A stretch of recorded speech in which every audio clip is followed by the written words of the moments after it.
Exclusivo, revelações da escuta telefônica que ajudou a localizar Roger Abdelmaci no Paraguai. Até que ponto é crime ajudar um foragido? O Domingo Espetacular teve acesso ao relatório dos promotores que investigam a rede de apoio a Roger e ouviu a versão de 2 dos acusados. Eles falaram pela primeira vez. Essa é a nossa reportagem da semana. De costas para a câmera, de frente para um escândalo dentro da própria família. O que o senhor tem a dizer para 60 vítimas do senhor, seu Roger? Karime é filha. Estela, irmã do ex-médico condenado por dezenas de estupros. Pela primeira vez, elas falaram sobre Roger Abdelmaci. Você cortou relações com ele? Não, mas cortar relações de coração, não. Mas nunca mais tive contato com meu pai. Agora com ele preso, a senhora está sofrendo pelo irmão? Como é que a senhora está? Pelo irmão, lógico por tudo.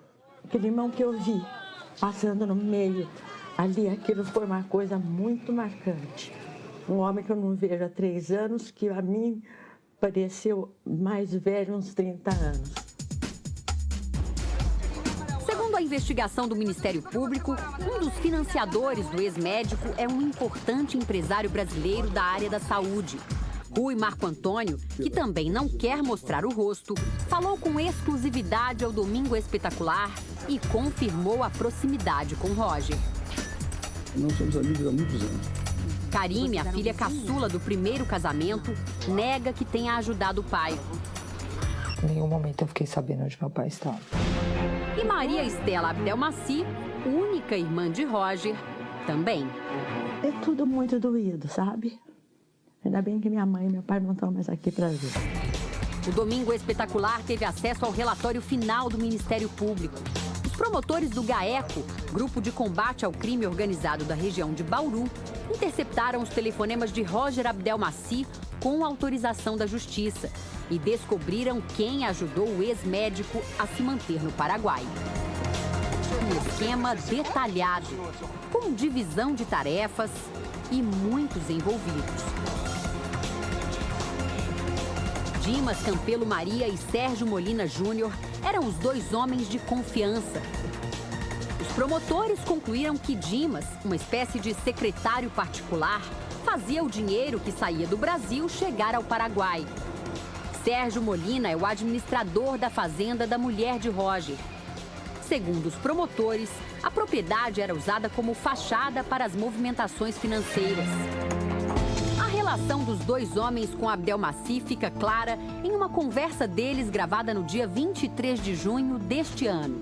O relatório diz que Dimas menciona receber uma quantia monetária mensal para prestar auxílio a Roger, como se fosse um salário, e ser o responsável pelo transporte de altas quantias de dinheiro que seriam destinadas a Roger Abdelmaci.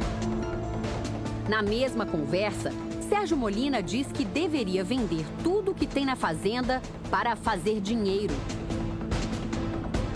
Nesta semana, o repórter Michael Keller foi até Jaboticabal, interior de São Paulo, e seguiu os passos de Dimas na cidade.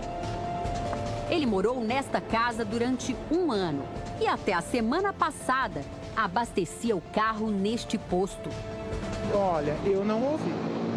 A hora que estourou o negócio, a gente não viu ele. De acordo com os promotores, o grupo de apoio a Roger usava celulares registrados em nomes de laranjas.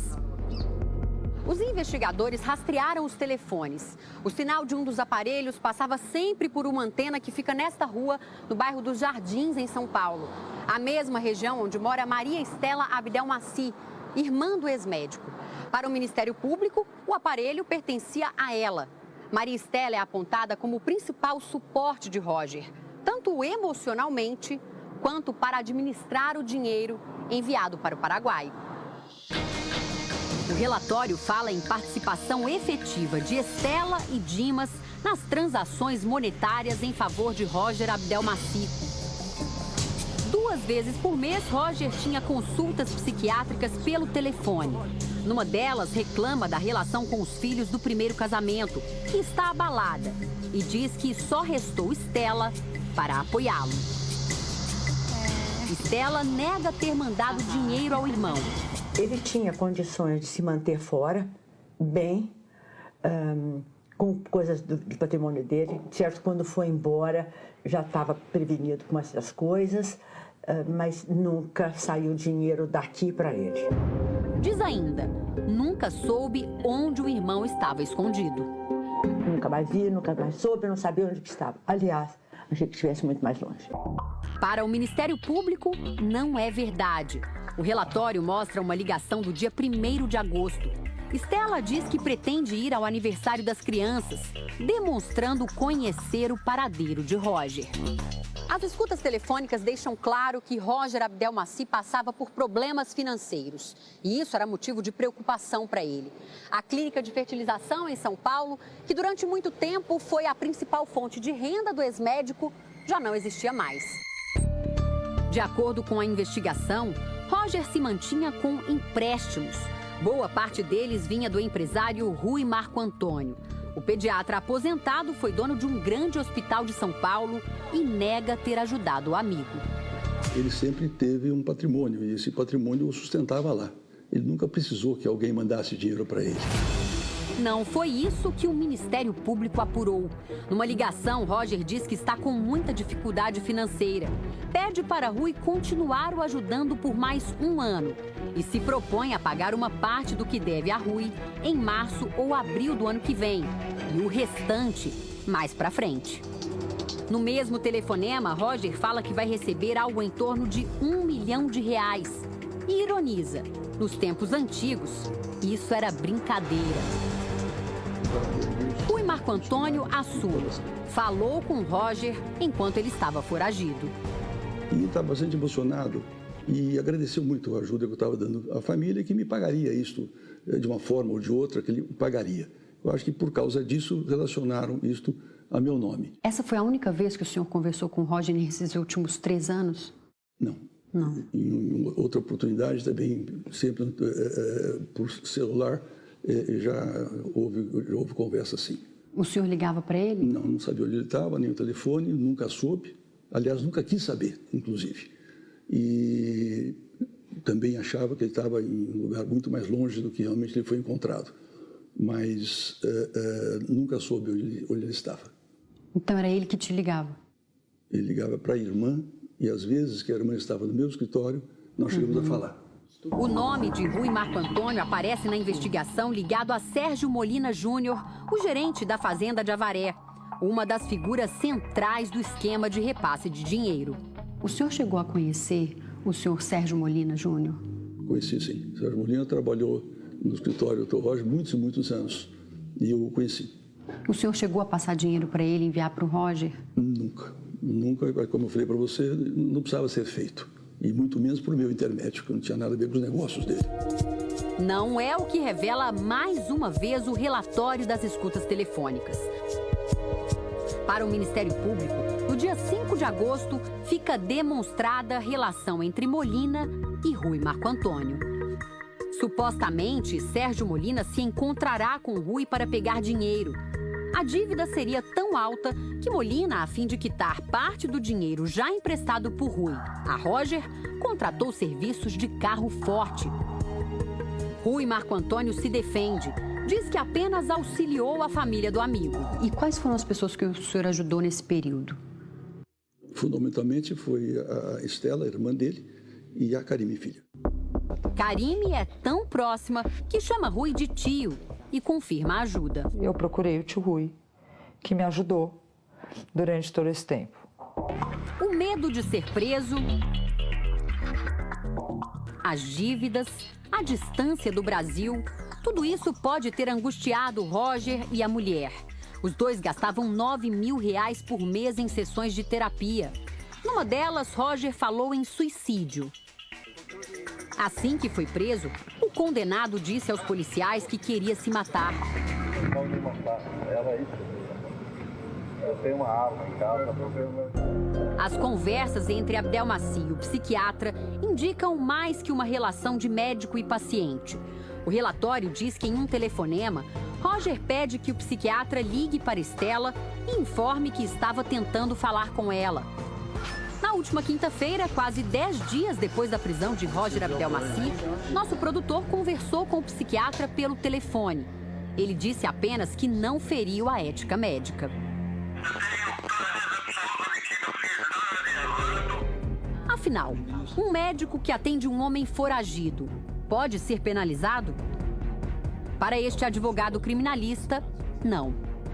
Esse sigilo não é absoluto, do médico-paciente, só que não pode prejudicar o paciente. Ou seja, você não pode produzir uma prova que incrimine aquela pessoa que está falando com o profissional.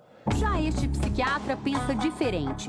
Se um médico souber onde está o paciente foragido, tem o dever de denunciá-lo. Se porventura eu atendesse uma pessoa foragida, eu falaria para ele o seguinte, até por questão humanitária eu atenderia, mas eu falaria para ele o seguinte, não conte onde você está, porque se você me contar, eu vou contar. Porque senão quem não dorme sou eu. E as pessoas que ajudaram Roger Abdelmaci na clandestinidade podem ser incriminadas? O advogado Sergei Arbex diz que a lei protege apenas os parentes diretos do ex-médico, como irmã, filhos e esposa. Mas isso não se aplica aos outros envolvidos. Qualquer pessoa que estiver nessa condição pode sim ser responsabilizado. Este advogado criminalista desconfia de outro crime. Entre outros fatos, podemos ter até lavagem de dinheiro, porque, de certa forma, o dinheiro que ele utilizava no Paraguai para sobreviver, comprar carros de luxo, essas coisas todas, vinha do Brasil. Desvendar de uma vez por todas a rede de proteção a Roger Abdelmaci é um desafio para as autoridades e um desejo das vítimas do ex-médico. A gente realmente quer que a justiça, que a polícia nessa fase, realmente identifique quem são essas pessoas para que eles respondam também e paguem pelo que cometeu, no sentido de ajudá-lo. Ivanilde e outras vítimas de Abdelmaci se encontraram nesta semana com o promotor de justiça Luiz Henrique Dalpos. Elas têm recebido ameaças telefônicas e querem investigação. Estou vendo qual vai ser a maneira agora da gente, inclusive, pegar quem está fazendo isso, porque naturalmente é por telefones frios, né? Roger está preso na penitenciária de Tremembé, no interior de São Paulo. Os advogados dele não quiseram gravar entrevista e nem informaram os próximos passos da defesa. Já o promotor acredita que Roger não terá direito a relaxamento da pena, já que no Paraguai apresentava boas condições. Ele esbanjava a saúde, tomava belos vinhos, enfim, fazia caminhadas. Então, isso não condiz agora com a alegação de uma debilidade de saúde. São 278 anos de condenação, mas as denúncias não param. Só na última semana, 13 mulheres prestaram depoimento e acusaram o ex-médico de novos estupros. A delegada acredita que outras vítimas vão surgir. Várias já telefonaram, inclusive, de outros países, para estar sabendo como ela deve fazer, para fazer a denúncia. Além dos estupros, a manipulação genética. Roger, que cobrava caríssimo pelas fertilizações, teria enganado pacientes e engravidado mulheres com embriões de outros casais. Um casal telefonou dizendo que fez o DNA e que não foi compatível com o do marido e da mulher. E uma outra senhora também telefonou falando que não foi compatível com o marido dela. E é isso que as primeiras vítimas esperam: novas denúncias e punições contra Roger. E hoje eu me sinto muito tranquila de saber que ele está lá e anseio por justiça, que a justiça em sua totalidade, ou seja, ele encarcerado para sempre lá. A gente quer que ele pague por todos os crimes que ele cometeu.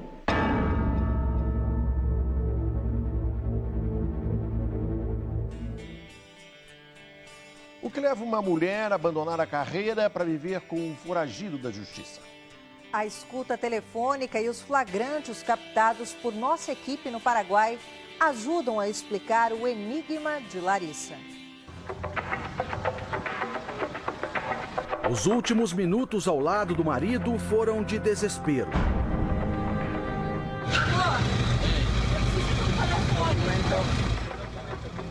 Larissa Sacco, 37 anos, estava ao lado do ex-médico Roger Abdelmaci quando ele foi surpreendido pela polícia em Assunção, no Paraguai, como mostram as imagens exclusivas gravadas pelo Domingo Espetacular. Nossa câmera estava ao lado do casal na hora da prisão.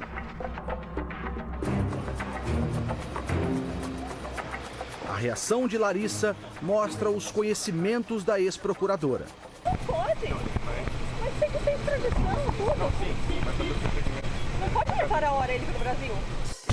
Assim que Roger foi preso e expulso, Larissa e os 2 filhos do casal desapareceram. A polícia já sabe que a família deixou o Paraguai neste carro que era usado por Larissa, como revelam essas imagens do Domingo Espetacular, gravadas no dia do aniversário dos filhos do casal. O veículo foi encontrado ontem. Ela teria ido até Foz do Iguaçu, no lado brasileiro da fronteira. Depois, seguiu em outro carro. Há 12 dias, Larissa está sumida, enquanto algumas dúvidas permanecem no ar. Quem é a mulher que largou uma carreira estável para viver com um fugitivo da justiça? Como uma mulher se casa com um homem 33 anos mais velho e vive com um condenado a quase 300 anos de prisão por estupro? Casar com um homem desse, só pode estar louca da cabeça. Vários crimes que você pode relevar, mas no estupro acho que jamais. Acho que não tem perdão, não. O Domingo Espetacular foi até a cidade onde ela nasceu, Jaboticabal, interior de São Paulo. Conversamos com gente que conhece Larissa desde cedo. O Colégio Santo André acaba de completar 100 anos de existência. É uma escola religiosa, onde Larissa estudou até a sua adolescência. Eu estive lá dentro conversando com o diretor da escola, que não quis gravar a entrevista, mas disse que ficou surpreso com tudo o que aconteceu e que Larissa sempre foi uma boa aluna que nunca deu problemas para a direção da escola. Depois de completar os estudos em Jaboticabal, Larissa cursou Direito, fez concurso público e aos 29 anos assumiu um cargo importante, Procuradora da República. Ela trabalhou 2 anos em Dourados, Mato Grosso do Sul. O salário, R$20 mil. Depois, foi transferida para São Paulo. Ela conheceu Roger em 2008, quando visitou a clínica dele em São Paulo. Roger era considerado um dos maiores especialistas em reprodução humana. A então procuradora queria engravidar do namorado da época, mas acabou se apaixonando pelo médico. Na entrevista que concedeu a uma revista, Larissa explicou por que largou tudo para viver com Roger. Estar com ele, viver com ele, abandonar todas as conquistas da minha vida. Foi o meu grande amor por esse homem. Ele é o meu primeiro amor, meu único amor, meu último amor. Roger e Larissa se casaram em 2 anos. Ele já era investigado pelos estupros de pacientes. A condenação veio 9 meses depois do casamento, em novembro de 2010. Roger ficou preso por 4 meses, mas obteve habeas corpus e, ao tentar renovar o passaporte, teve a prisão decretada novamente. Era janeiro de 2011 e Roger fugiu com Larissa. Segundo ele, a decisão foi da mulher. Um dos refúgios do casal foi esta fazenda em Avaré, interior de São Paulo. O Domingo Espetacular acompanhou a investigação da polícia no local, mas Roger e Larissa já tinham ido embora. Eles deixaram para trás móveis, objetos pessoais, uma quantidade incrível de gravatas e uma enorme coleção de sapatos. Até a principal lembrança do casamento ficou aqui. A suíte dele, olha, do casal, produtos que a Larissa com certeza utilizava, máscaras, creme demaquilante, tudo aqui. E aqui embaixo a gente percebe que tem uma infinidade de perfumes, ó, perfumes para todos os lados, ó. A gente percebe sabonetes de grife, um sabonete do hotel Le Bristol, em Paris, um dos hotéis mais caros do mundo. Nesta prancheta, uma demonstração da vida de luxo do casal. São listas e mais listas com objetos despachados para a casa de Jaboticabal. Roupas, porcelanas, prataria. Aqui constam várias coisas: faqueiro de prata, aparelho de jantar, uma bolsa preta de couro de crocodilo. A ostentação do casal não impressiona tanto as vítimas do ex-médico. O que choca mesmo é admitir que alguém que se preparou para defender a sociedade se una a um criminoso. Uma pessoa que teve acesso, que estudou, que sabe o que é direito, o que é justo, né? Por ser uma procuradora, se envolver com uma pessoa tão baixa quanto o Roger. Ainda mais sendo estupro, porque o estupro, né, é um crime contra a mulher mesmo.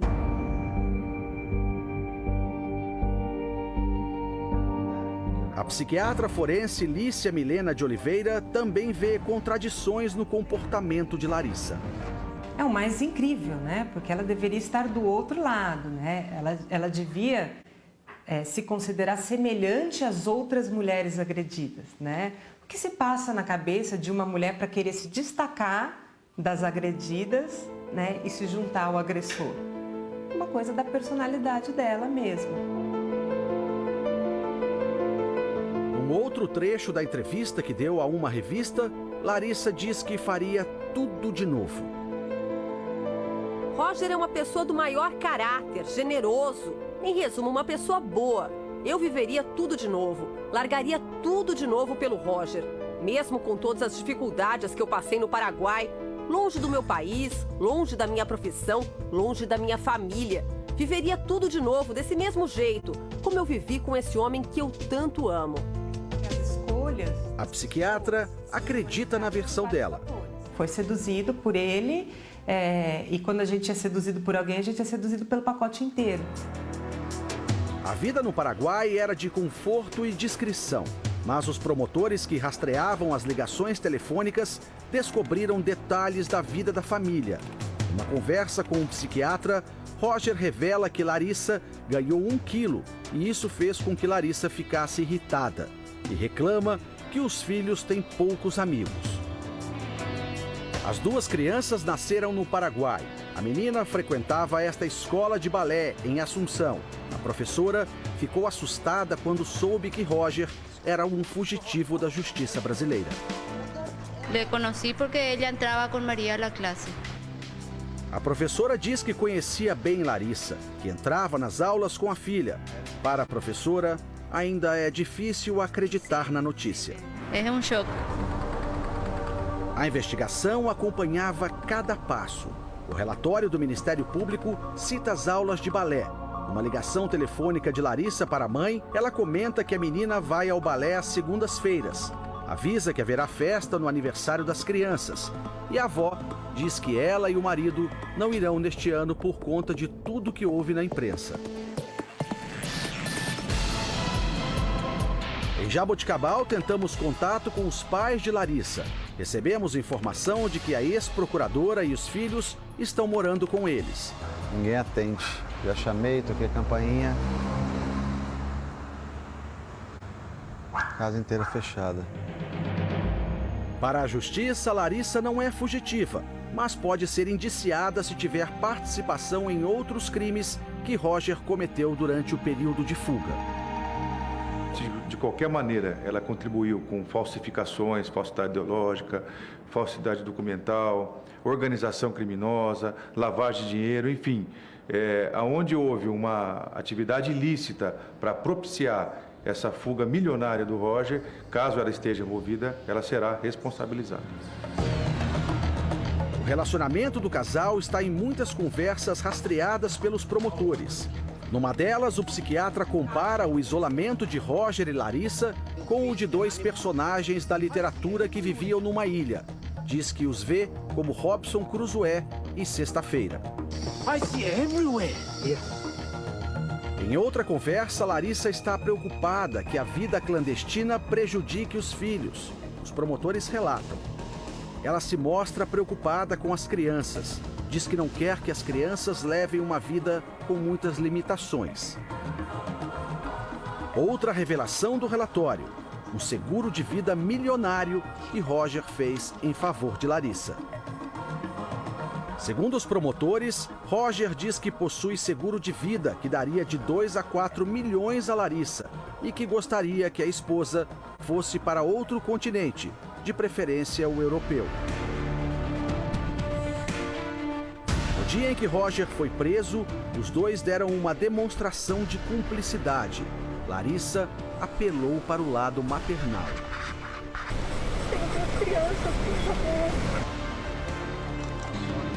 No avião, algemado, Roger demonstrou preocupação com ela.